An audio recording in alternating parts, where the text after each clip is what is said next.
Hey guys, today we are on chapter 29 of Charlie and the Chocolate Factory. It is called The Other Children Go Home. All right, here we go.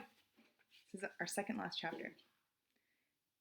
We must go down and take a look at our little friends before we do anything else, said Mr. Wonka.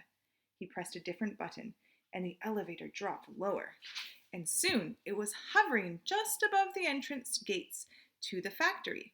Looking down now, Charlie could see the children and their parents standing in a little group just inside the gates. I can only see 3, he said. Who's missing?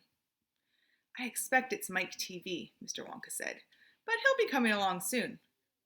Do you see the trucks? Mr. Wonka pointed to a line of gigantic covered vans parked in a line nearby.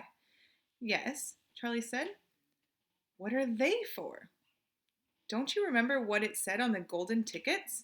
Every child goes home with a lifetime's supply of candy.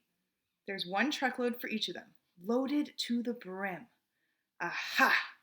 Mr. Wonka went on. There goes our friend Augustus Gloop. Do you see him?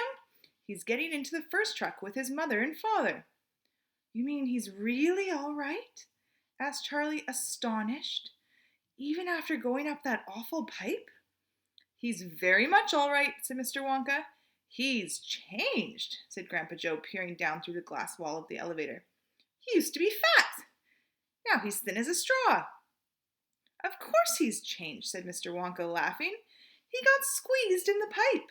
Don't you remember? And look, there goes Miss Violet Bogard, the great gum chewer. It seems as though they managed to de-juice her after all.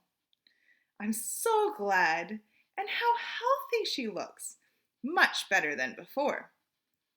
But she's purple in the face, cried Grandpa Joe. So she is, said Mr. Wonka. Ah, well, there's nothing we can do about that.